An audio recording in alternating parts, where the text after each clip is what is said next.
Right. Yeah. I'll give. Great. Now we should be live. Yes.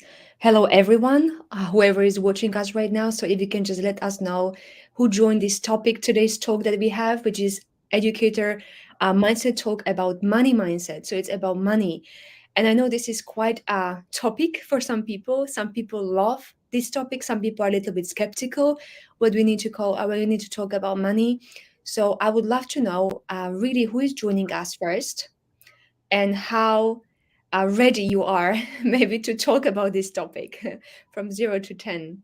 So if I can see any comments, if we can see any comments from you, and so that we can start actually, and just to see how you are about this topic. So for me, I can already start, and James, you can contribute as well with your insights. Sure. For me, before, um, I actually, and I can see Ellie is there. Great, Ellie, nice to have you here. Before I actually, when I was an English teacher or general English teacher, ESL teacher, I remember when somebody asked me, like, what would you love? Where would you like to work or your ideal career? And I remember I was saying, I don't really care. And like, how much would, yes, what career you would like to do and how much money you would like to earn. And I was saying to them, I don't really care how much money I earn. I don't need money. I just want to make impact. And that's what I was used to say to everyone. Like, I don't care how much money I pay or I get. I just want to make impact. And then what happened? I was literally having months when I struggled to pay for the basic bills. Not because I was not good at saving money, but just because I was not earning enough to even pay for the basic things. And then all of a sudden, all this impact I wanted to make, it was really hard to make it because I was literally stressed out that I didn't have enough money to even pay for the bills. So then instead of focusing on the impact I wanted to make, I was focusing on the money that I didn't have, or I didn't have enough money. So that was kind of like my beginning, right? Where my mindset was about money. I just thought it's not even good to have money. It's not necessary to have money. Money is not important. Um, and then things changed for me. And I want to speak about this as well, but I want to welcome Robbie here. Robbie just joined us, and also everybody else who is just saying hi to us. So I don't know, I can't see because some people are just saying Facebook users. James, I don't know, is there a way so that we can see their names? But I can see somebody's joining from Albania. We need Um, to we need to give Facebook permission to share the name. But okay, anyways, yeah, it just they have to click on something. I don't think okay, so that's fine. Yeah. So anybody Helena would be. is here. Yeah, Helena is here. Una is here. Nice to have you here, guys. And again, the topic is money mindset. And we ask like how ready you are to speak about this topic because it's quite a topic, right? It's not that easy for some people to speak about this. Um, so how ready you are from 0 to 10 to really speak about this topic and to contribute with your insights and comments as well. Yeah, so let's see that. Tracy is sharing like yes, yes, yes. I'm ready. I guess that's what it means. Um, so this was just kind of like my beginning. I will continue, but I don't know, Robbie, what is your maybe experience, or what was your experience? Maybe we can start with that, with money, and what was your mindset around money when you were an educator, when you were actually an ESL teacher yourself? Sure. Well, hi everybody. So Yeah. sorry I'm late. I wish I had like a really good reason for being late, but the truth is I thought I had enough time to run out and grab a coffee. Uh, so um, yeah, I think I agree with what you said, Steffi. I think money, you said it's quite a topic. It's definitely taboo. But one thing I've noticed is like when I've spoken candidly about this in content, it really seems to resonate with our Mm. audience and people appreciate it. So I'm glad we're taking the time to really talk about it today. So I know we're going to go into more depth later in this session, but I guess the main thing to summarize how I felt about money before was money was always this thing that was scarce, right? There was Mm. never enough of it for everybody. So if I'm making money, and like this became even more pertinent when I became independent, if I'm increasing my prices, then I'm taking money away from somebody else because there's just not enough of it to go around. And that was a really limiting belief because, of course, If you feel you increasing your price is like taking something away from someone else or is limiting someone else, like you, of course, you're not going to be comfortable with it. So that was one of the big things I needed to come to terms with. That hang on, well, actually, money isn't necessarily like scarce. Like last time I checked, they just keep printing more of it, right? Like so, there's plenty of money out there, right? So just because you're charging a certain price for your service, it doesn't mean you're taking away from someone else. It's an exchange of value. And one shift in mindset that helped me massively was whatever I'm charging for my service or my product or my course or whatever it is now, my goal is to give that person more value than what they're actually paying for it. So it doesn't matter if it's low ticket, high ticket. Like my mission is when they spend their money, I want them to feel like they've actually gotten more than the amount of money they've spent. And I think like from a business perspective, I think that's really, really effective. Like to always be over delivering or, have that objective to over deliver for your clients, because like your best clients are your current clients. Like we know that like people buy from you one time, you deliver it, that they're likely to buy from you again. But it's just good as well from like we're talking about mindset, from a mindset perspective. It's really healthy to have that philosophy. I'm always going to try to over deliver for people. So Yeah. yeah, I know we can go way more in depth about it and really unpack that stuff, but I think that would be the biggest summary, going from money is this scarce thing to money is this abundant thing. And whatever I'm charging, I'm going to try and deliver like more in terms of value to that person. So this is definitely a positive money mindset to have, Robbie. And I'm very happy to hear it. And definitely we'll go into more detail. Now, reading comments from everybody else, I guess I cannot just bring them up. Maybe James, you can.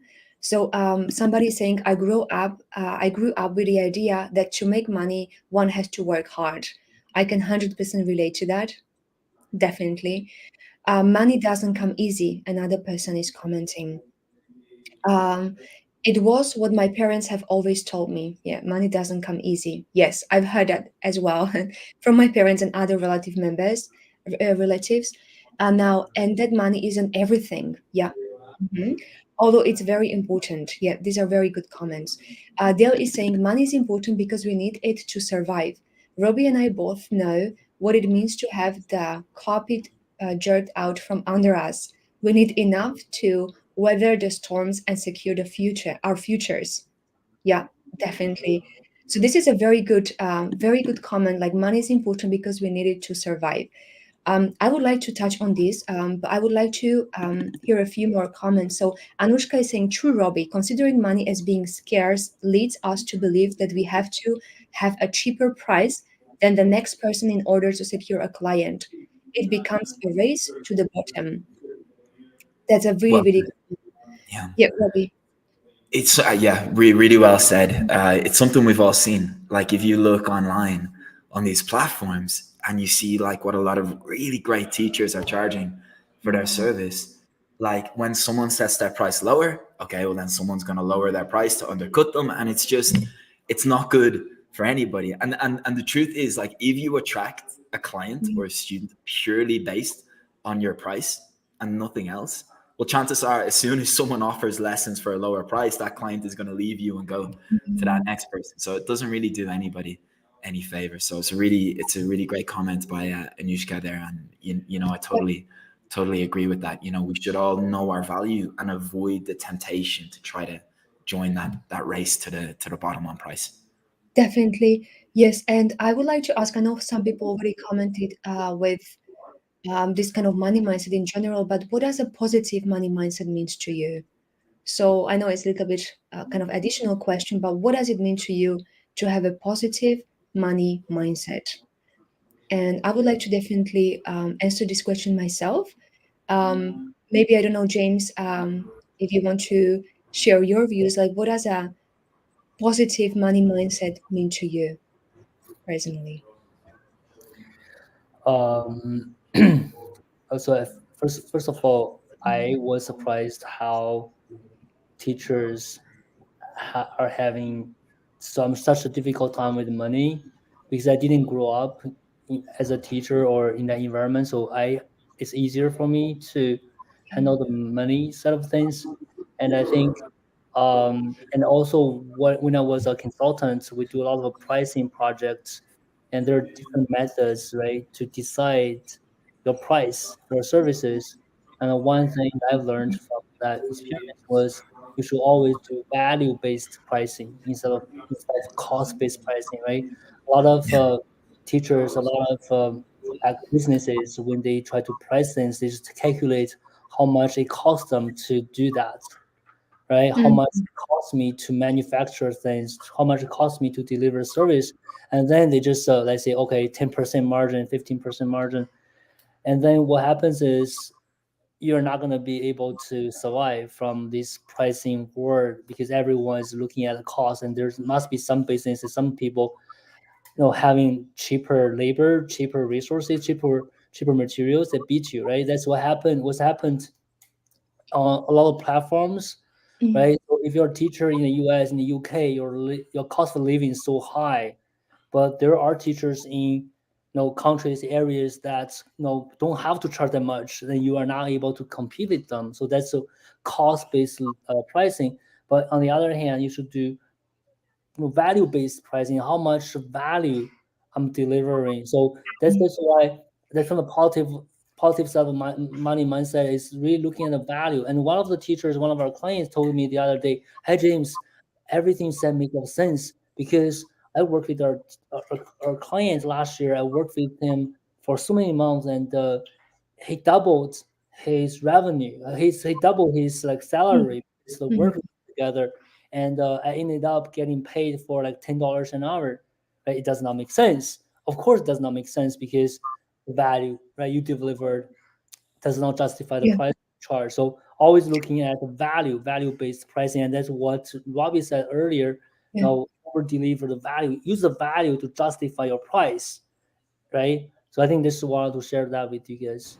Mm, yes, Yeah.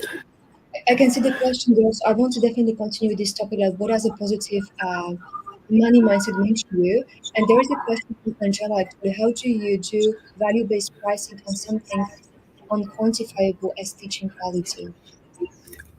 Yeah, Robbie. like that is an amazing question. So, yeah, I guess I can give an example from my own Yeah. experience. So, I know a lot of you guys know me. You know my story. You know I have a teaching background, and I started teaching online independently in 2020.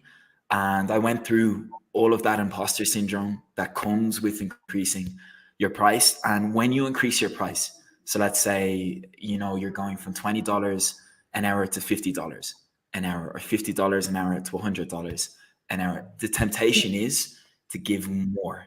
Okay, I'm charging more, so I need to give more in terms of quantity, in terms of material. I Mm, need to cover more in my lessons. And I think it's really important to avoid that trap because, like James said, it's not necessarily about more, it's about value. And when you think about the world today and you think about the internet, pretty much all the information is mm, out there. Like, if you want information, you can find it for free on Google. You just have to put in the effort to find it. So I think where you really earn a higher rate as a teacher is using all of your experience and all of your expertise to carefully select the mm, material that's going to be of the most value to your student.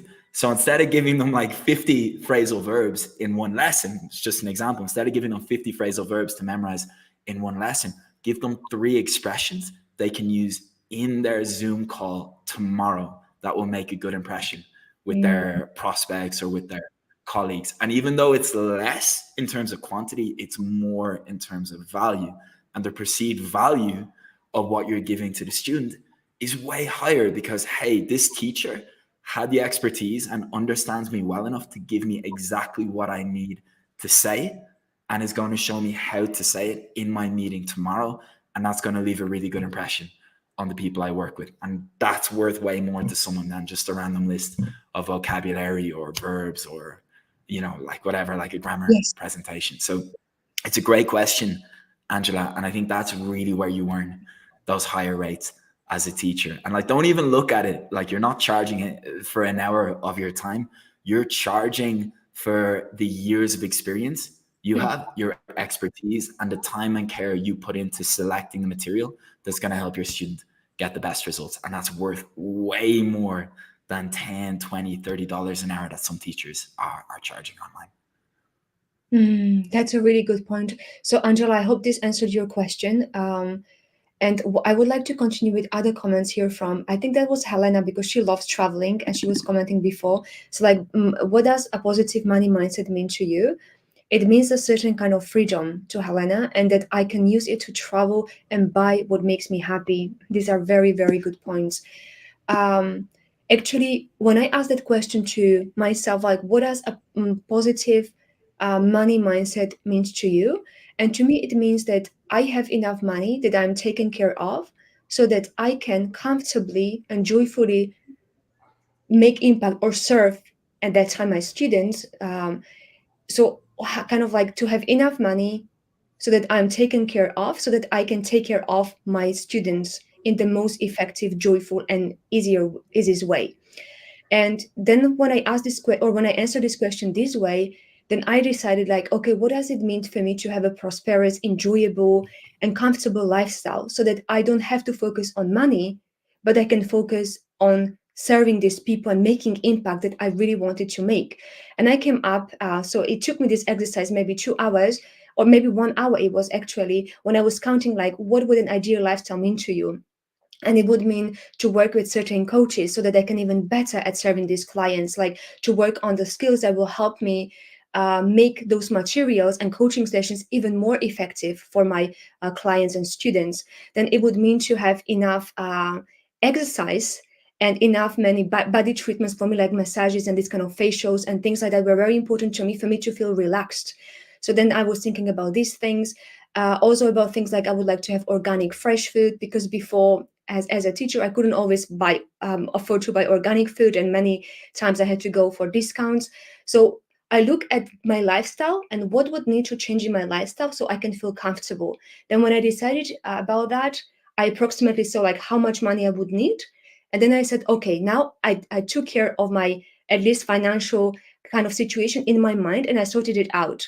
And of course, now I'm going to serve as many students as possible, and money will come. But at least I need to know that money is important, because it does serve me and it makes um, my life easier, and also me serving others easier.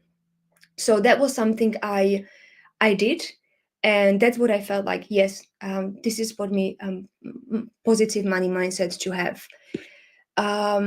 Yes, great. So I can see more comments here from, for example, Anushka asking James, actually, what is a logical, reasonable method of calculating value?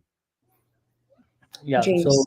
Yeah. um, so just like Angela said, right, there sometimes there are always things that's Mm, just not qualifiable, right? Let's say yeah. teaching quality of that. I think the value-based teaching. So in the example I share with you, if you see that you are helping your students double in their salary, right? That's the results you should look at. And of Mm. course, it doesn't tell you how much should I charge a percentage of their income. Some people do that, but just to also just give you some confidence. Sorry, she's sick at home. She's sitting beside me right now. But yeah, back to my answer here. So value based, when there when the service cannot be quantified, right? Mhm. So to look at the value you're delivered, give you some confidence to ask for more, even if all other teachers are asking much less. You should look at the value, the results you are delivering, and give the confidence. And that also come across your messages, your marketing, your business, right? So when other people focus on cost, you should focus on value. You should always talk about your value, talk about the results. And that's really what is about value-based pricing.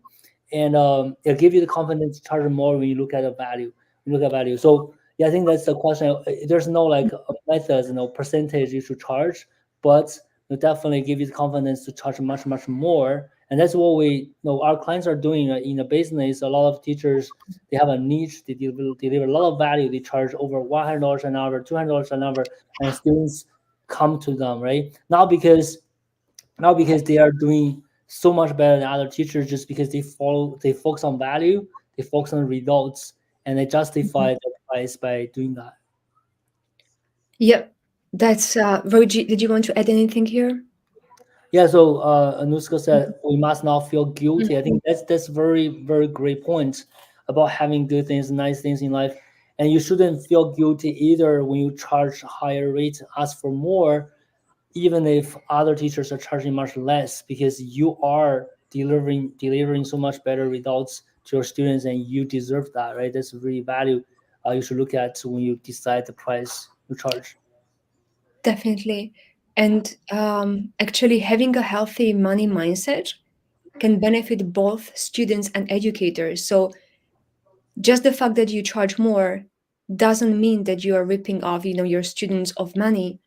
But the fact that you charge more, it means you can invest more in yourself, so to become even better at what you are doing, or you can even take more time to develop better courses, more customized to your students that you work with.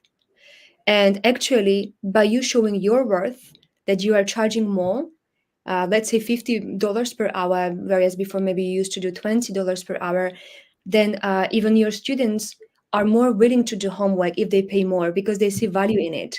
So if they pay more, they are maybe even more committed to do the homework and assignments and just to be really present in those sessions with you. And when they are present and really do the homework, they will very likely get better results. And if they get better results, they either get better paid at work or maybe have just better relationship with your colleagues, uh, or they get promoted or anything else, then this is contributing everybody in the world. So by you charging more, you are actually helping them as well see their worth and contribute even more.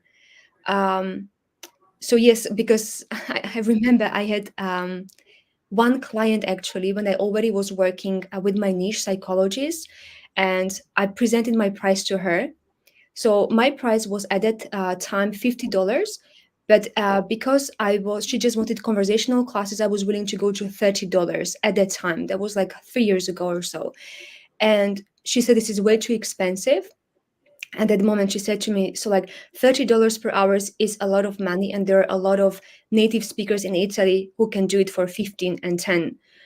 So basically, it was quite kind of hard for me to stand for that, right? Because there are a lot of other teachers who could do it for much cheaper. But I was trying to explain to her, like, this won't be just general English classes, but the value you will get here will help you much faster get more English speaking patients and clients in your therapy sessions and scale your therapy clinic, because this is what you wanted to do, than just by learning the general stuff that you learn with other other people, other teachers. I can give you like straight this value that you will take away with you, and you will have more, clients. Um, but it is true that it must be difficult for some people to see this when they see like there are teachers who charge very little, and then somebody is going to charge much more. So we really need to, in a way, present it in the right way, our value. Um, I don't know how you feel about this, Robbie. I Uh, totally agree. I think both of you have touched on the key point there. I think for a lot of teachers who go independent and maybe they come across us and they see, you know, earn $50 an hour teaching online, $100 an hour, it's very hard to believe that it's mm, possible because we know what the TEFL industry is like. And you think, well, why would a student pay that much? But it's all about the perceived value. So like you said, Steffi, like if someone sees that your coaching or your program or your curriculum is the difference between them going to work and like feeling anxious the way they are now, mm, or feeling embarrassed to speak English with their colleagues, and after your program they can go to work and they can have peace of mm, mind because they know they can communicate effectively in the situations they need to, all of a sudden the mm, value of your program becomes really, really high. Like in my teaching business, when I was marketing, I used to always showcase the students who they got promotions mm, after we worked together, because that's a very easy way to increase the perceived value of what you're offering. So all of a sudden, if someone thinks or believes that working with you can help them get that promotion or that mm, new position they really want, then all of a sudden $100 an hour or $1,000 for a 10-week program doesn't seem like a lot of money anymore, because it could be the difference between them making $60,000 a year or 80,000. a year. So that's the key thing. And I think for anyone like starting out right now and thinking about increasing your prices, think about what you're going to offer. You want to make sure your lessons and your program solves problems for your clients, real problems, and moves them closer to real goals. And like better Mhm. English isn't the real goal. It's the thing that better English allows them to accomplish. That's the real goal. And that's how you create perceived value. So whether that's a new position, whether it's a promotion, whether it's impressing their colleagues, whether it's showing up on their Zoom calls with more confidence, whether it's making less pronunciation mistakes that lead to misunderstandings in important moments, like they're the things people really care about, and they're the things people will be willing to pay you a higher hourly rate to help them out with.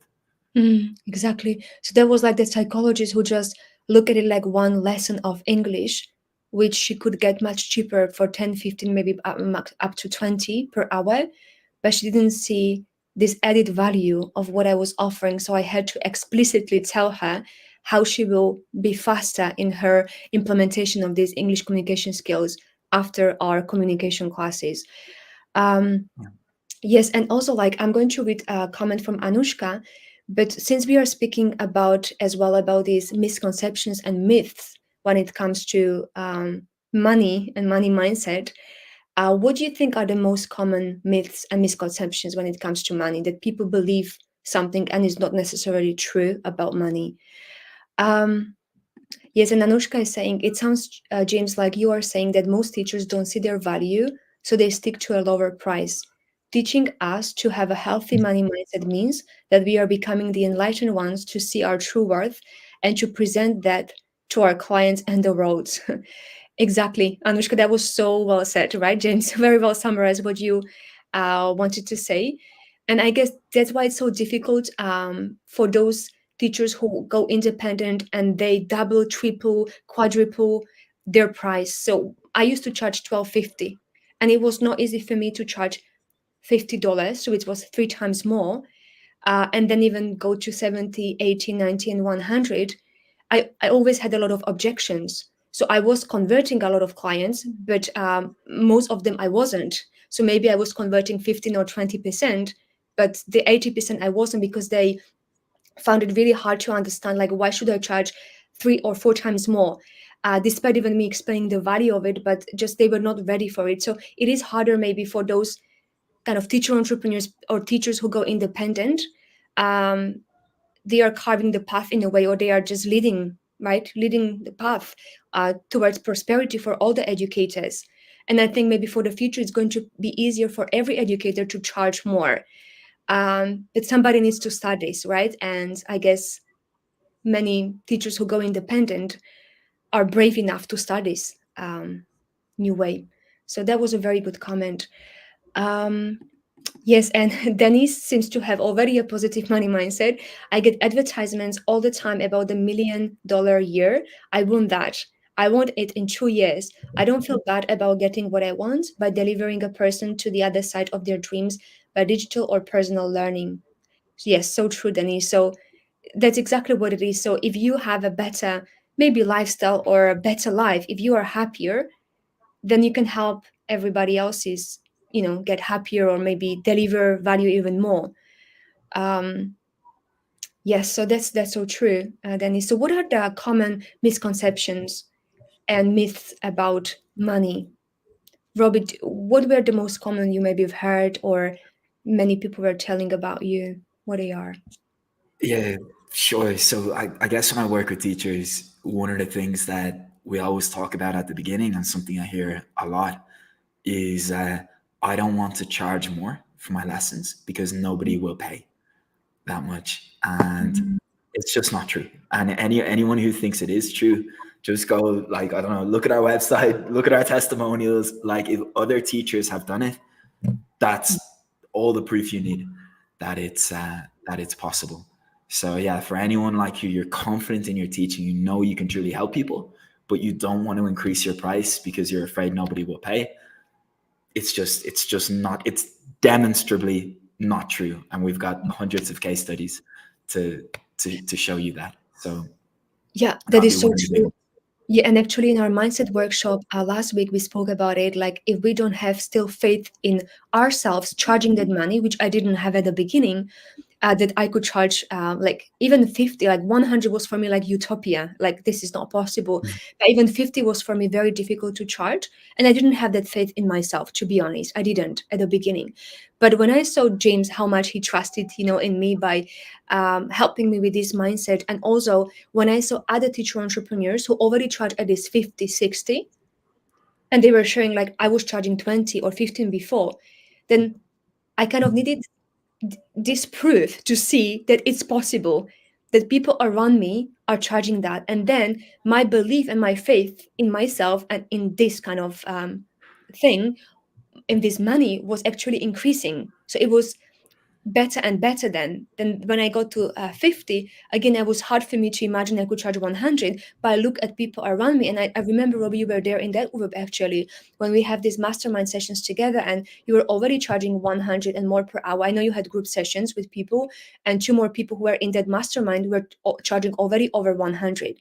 And I saw like, okay, maybe I'm not still 100% confident to do it, but it's possible. At least I can see it, and maybe I need to just try, again and again until somebody says yes. And then somebody said yes. So it is really about seeing people around you who achieved it. If there is somebody who achieved that, then it is possible, even though you probably initially didn't believe that you could charge that much and somebody would pay you that much. So yeah, that was one. What other misconceptions do we have and myths about money? uh, Kind of like, I think it was already mentioned at the beginning, that you have to work hard to earn money. I think it was Helena who mentioned that you have to work super hard to earn money. So yeah, this is another one. I don't know what you think about this one, James, or Robbie, that you need to work super hard to earn any money. Um, I, I mean, there's some truth to it. Mm-hmm. Like, maybe we disagree on this. I think there's some truth there. I think the misconception is that you have to do things you don't like doing to earn money. Like, you do have to work. In my experience, you have to work. You have to put the work in to make money. It's as simple as that. I don't know how you guys feel about it, but I think the misconception is I have to do a lot of stuff I don't want to do to make money. Like, I truly believe and have experienced that you can do work you love, work you're good at, and make money doing it. And like, the longer now I've been kind of on this journey, the more I realize, like, you don't have to do everything. You don't have to do those like tasks that like you don't like Mm. doing or you don't want to do. There's some stuff you have to do, but you don't have to try to do everything. You can find out what you excel at, really focus on that, and you can make money doing that. So I do think you need to put the work in to make money. Mm. I don't believe money just like Mhm. comes. You have to work, but I think you can do work you love. And like the saying is, when you do work, you. I'm reading the comment there. At least in Portugal. Um, what I found is, like, when you do work you love, like the saying is, it doesn't feel like work. Like, sometimes it still feels like work, but it's definitely Mm. easier. So that would be my opinion on that. Okay, Um, James. Yeah. I think I don't agree with that. Mm. Not necessarily working hard. So you need to work, right? You need to work, but um, in order to make more money, make a lot of money, you don't have to work hard. So you need to work, but it's not like you work hard that will lead you to more money. I don't think that actually is right. Mm. So, but and on the other side, on the other end, I think all of us need to be smart, need to work smart. So a lot of people don't think about this. Even before you put in a lot of work, you need to be smart at what you work on, right? So I mean, you only have 24/7. You only have that much energy. Like, what do you work on? So I don't think we are spending enough time answering that question. How should I spend my 10 hours today? I think before we actually even start working on anything, we need to think about, okay, is this something I want to work on for that many hours? What's the return out of it, right? So we need to be smart at what we need to work on, and looking at the return, right? Mm. Think of just some examples. Mm. You're a teacher, and there's so many ways for you to make money, make more money. You can get student, you can teach at a school, right? Get a salary. You can teach independently, get students, right? You can Mm. no not teach at all. You can probably produce things, no Mm. curriculum, worksheets, digital stuff, assets, and sell them online. Or you can write blogs and make a commission, or you can produce videos on YouTube and make money. You see, there's so many things you can do.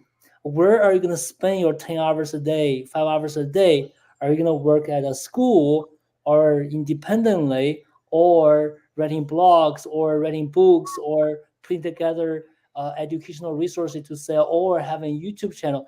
There are so many options. I think that's what I mean by smart. You need to be smart at what you need to do. And that actually relates to what Robbie said, something that you're passionate about, something actually leverage your expertise.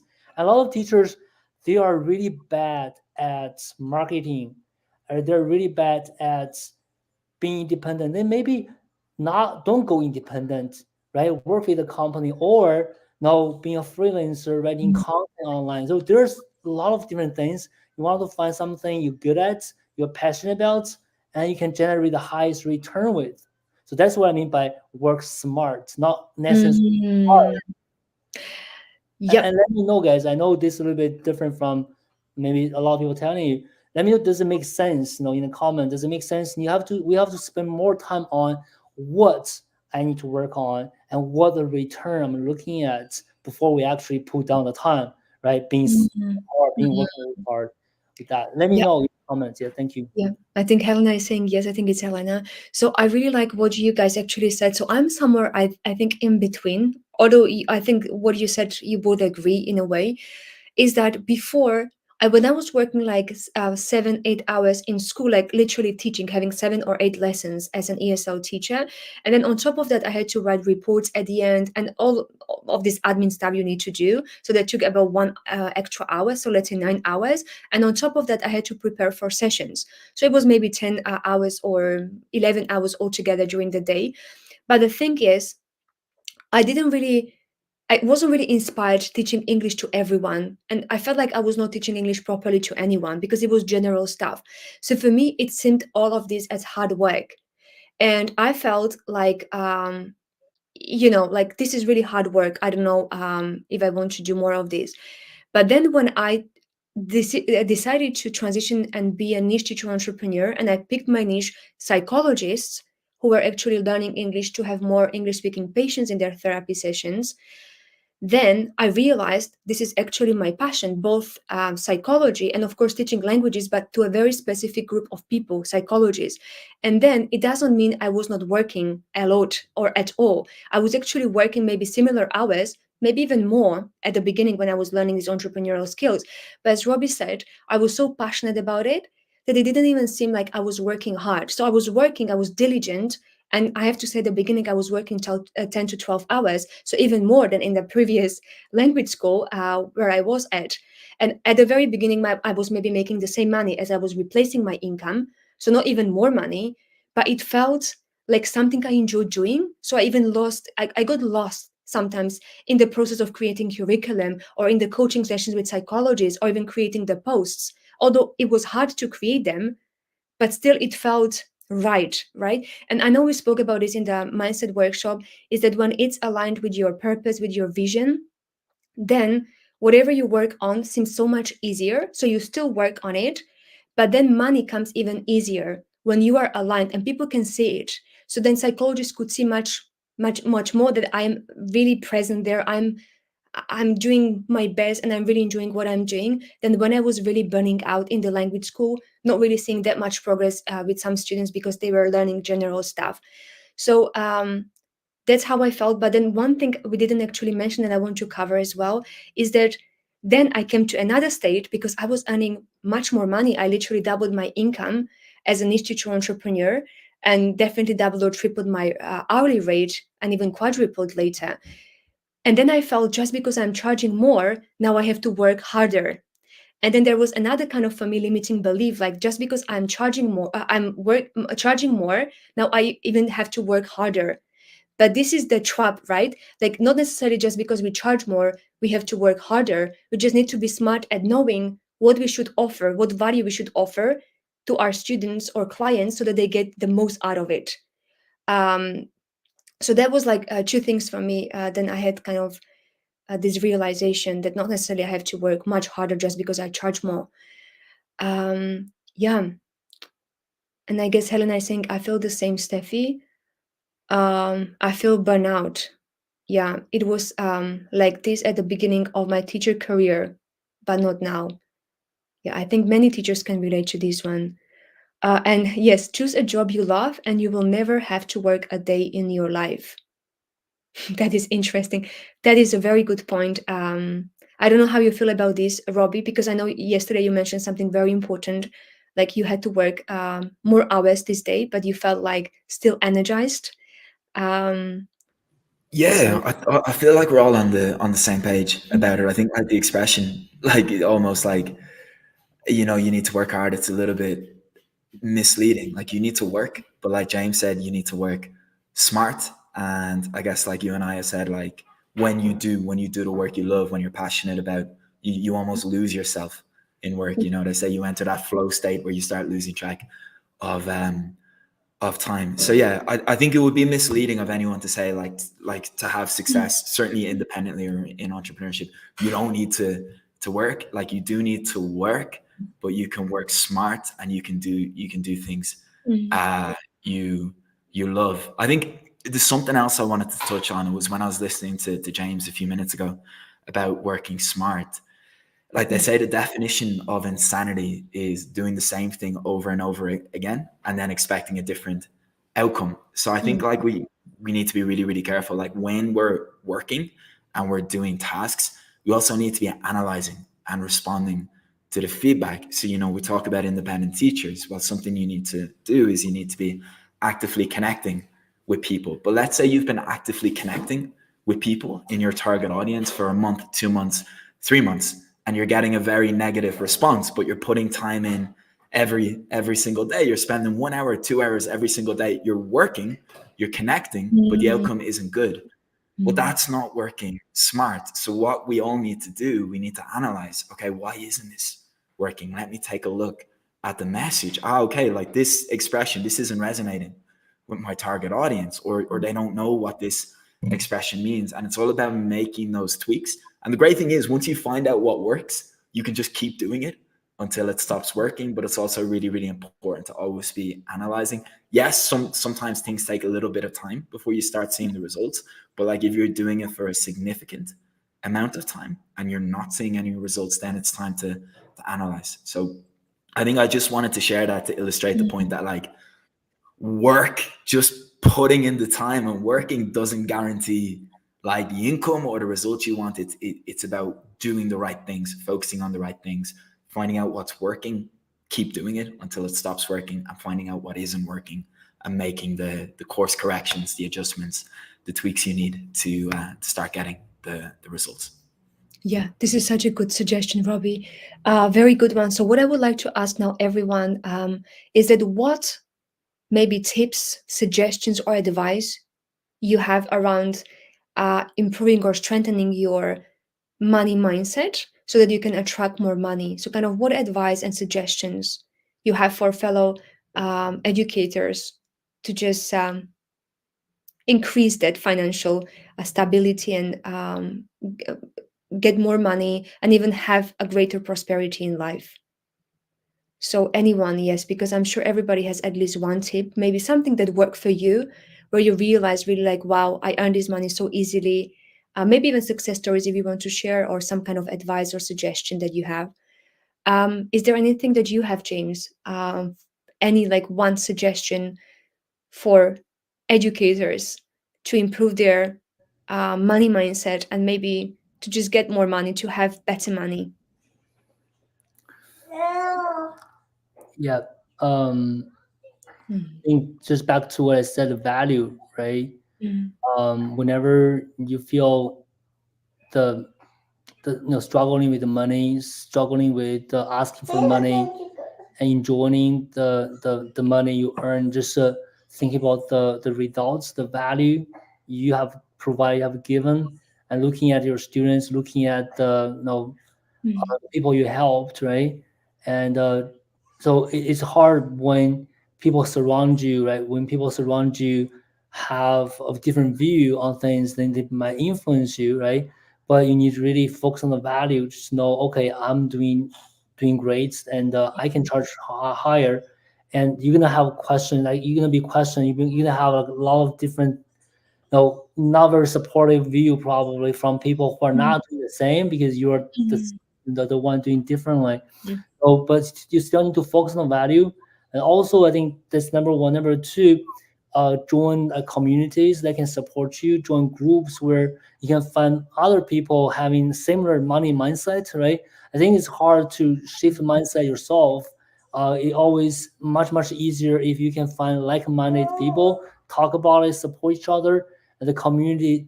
Actually, the session Steffi and Gemma did yesterday about Mm. community. So find a community, and the fact that you guys are here, that means you already found your community, right? Mm. So we have built a wonderful community with educators, and that's why we are trying to help them with the money mindset too. Communities and the value. I think that's my advice here. Community and value for you, James. Yeah. Who resonates here with this? If you can just share in the comments below. And Robbie, what is it that you would suggest or maybe share?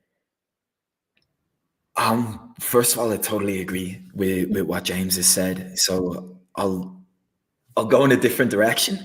So of course, like when it comes to money and earning more, like I think Yeah. we all have our taboos, our stigmas, and our limiting beliefs around money. But one thing I noticed about myself when it came to selling and when I started selling more expensive programs is to do it effectively, I need a conviction.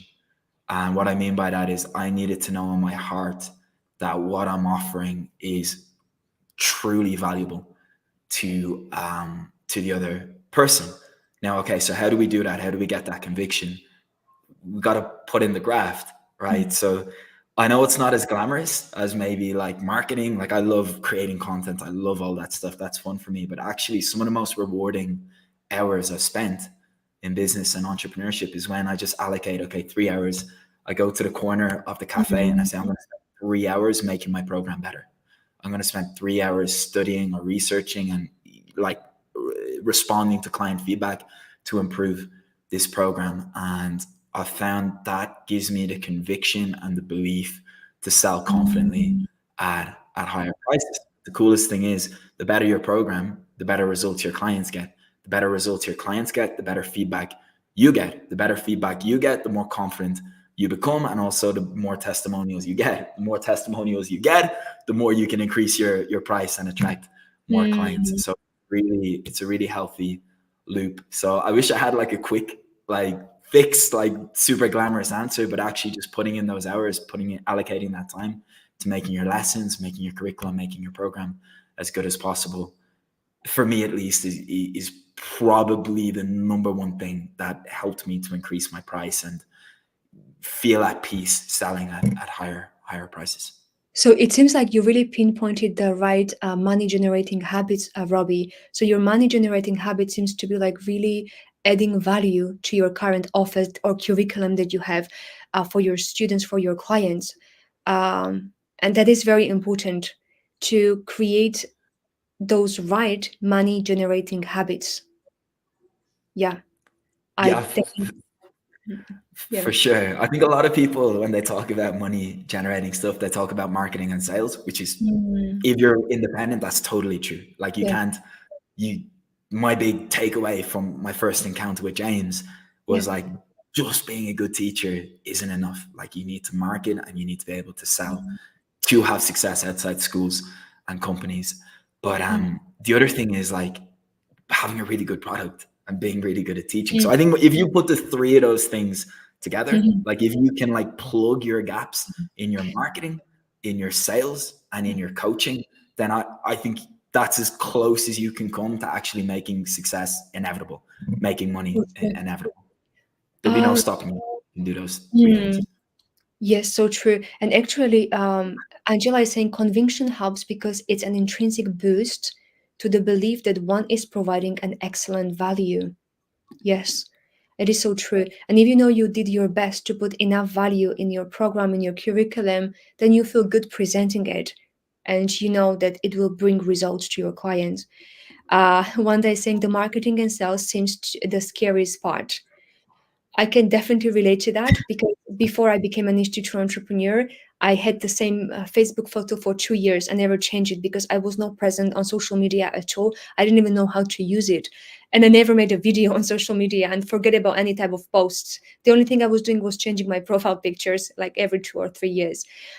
So I can definitely relate to that. But now I want to touch on something else here, actually, if I can, is the for me kind of like maybe I've got a few suggestions, but one of them is to question or challenge your limiting belief about money.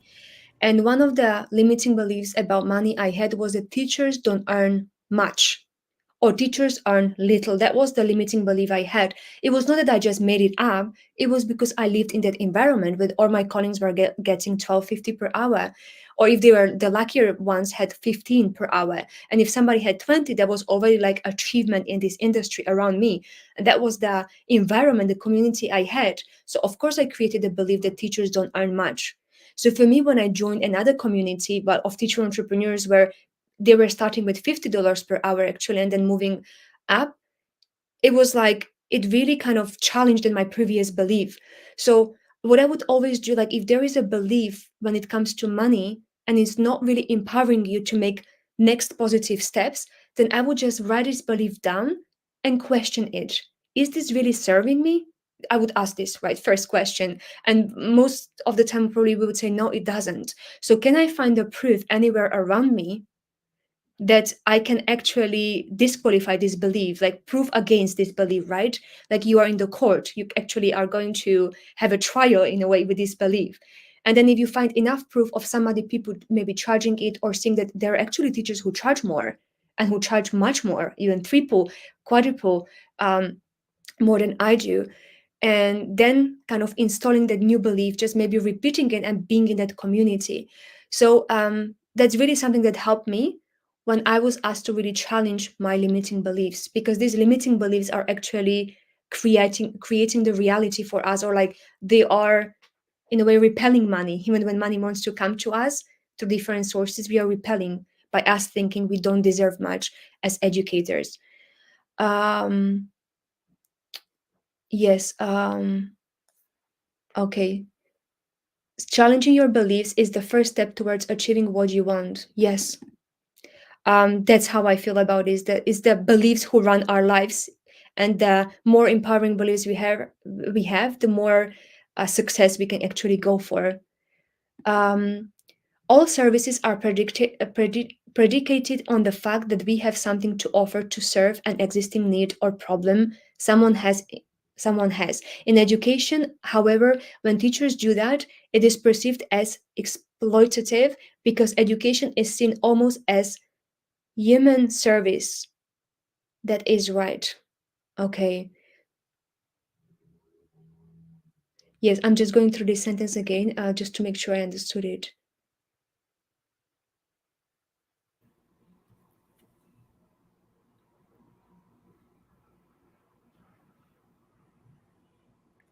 Um, So I think what Missy is saying here is that, like, as teachers, usually the mm, expectation is that you're giving, you're educating, you're informing, you're mm, helping people, right? And that can seem totally at odds with selling to people. And I think that's why okay. teachers have Okay. such a challenge making that transition and, like, earning sales and, like, charging higher Mm, rates, because instinctively you want to give, you want to educate, and you want to help as many people as possible. I mm, guess what I'd say to that is look at the e-learning industry right now. It is one of the fastest growing industries in the world. Like, it's a multi-billion-dollar industry right now for coaches, for teachers out there. So I know if you come from that teaching background, it can be hard to make that transition. But yeah, just know other people are doing it, other people have done it, and you can do it too. And you have so much value to offer. You should never feel guilty about Exactly. earning money. It just comes back to that value. Like looking at it is not like I'm selling my lessons to you, but I am providing you with value that can improve your life. And that means a lot to you, right? So everybody wants to pay for something that will improve their lives. So people are not as willing to pay just for English lessons, but as what we mentioned before, what is the outcome for me when I take these English lessons, how my life can be improved. Yes, so that is so true. uh I really am enjoying this talk about money. If there are any questions that you have, or maybe any other tips and suggestions that anybody has, please just share them here, or maybe even ask questions. And thank you, James, you just shared the Yeah, yeah. Just very quickly, guys. If you guys enjoy these sessions and you feel like these sessions can help other teachers, educators in the world, no, please join our referral program. I'm gonna share the link with you guys and bookmark our event page or share the in the link in the comments. So we gonna have quite a few sessions next month as well in February. So we're gonna update the event page. You can bookmark this event homepage and then check out all the events we're gonna have in February. Join us and just have a discussion on things. And also, if you have friends that and colleagues that can benefit from this session too, invite them to join with you. And we made it easy for you to do that. We have kind of set up a referral program. So if you can help us, just register and then just simple clicks. With a few simple clicks, you will be able to share our events on your social media so other people can see it.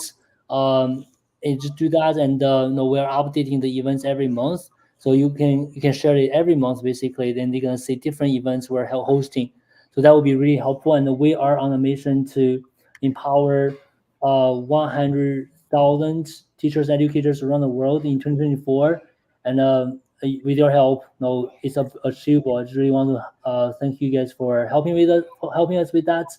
If you guys have any questions, no, don't hesitate to let us know. Okay? there are rewards for that, James, as well, right? So like Yeah, that's when right. yeah, when they refer people to join our community and just to join our events that we host every week, every month, there are rewards, right? There are quite a few of them. Rewards, yeah, we're gonna have a lot of different rewards to reward you guys. Right now, if you refer even one, you're gonna receive slides and the worksheets we prepared for the previous events. And then if you refer more, you have a chance to get the digital courses from us. Any of those Yeah. courses we created, you can pick one and get it. So we're gonna build up this as well. We're gonna let you guys know more rewards we have. So Yeah. basically, the idea is to let you guys help us grow and let us reach more teachers, educators to help them. Um, Mhm. and I have already referred some people. 3 people have registered. Thank you. I think it's Kalina. I don't know if there are many other Okay, features. yeah, I cannot see the comment. Yeah, exactly. And then those digital courses that you can, get as a way of rewarding you. Then those digital courses are going to help you really make more impact and more income, as that's what we were talking about today. How these two things are related. So, like, you can make more impact and income Yep. with what you invest in. Um, Yes, so that is very, very important. And also, like, there are quite a few suggestions. I just want to mention one or two. Always when I think about money, when I'm investing in something, so I did invest quite a lot of money in my coaches. And I remember when I invested 8,000 in one of my mindset coaches that I was working with, I was asking myself a question. So by me investing this 8,000, how can I get 10 times more out of this coaching, which is 80,000? So I was asking myself this question many times when I was joining those sessions, Q&As with this coach, and even one-on-one sessions or any training sessions. So like, how can I make 10 times more out of my investment? um, and then when you ask this question, your brain likes to answer questions, so your brain is going to look for ways how you can actually come up with the ways and methods and strategies so that you can get 10 times more back. um, yeah. Good. I think we're at the time now, Steffi. Yeah. Thank you. Thank you for hosting the session.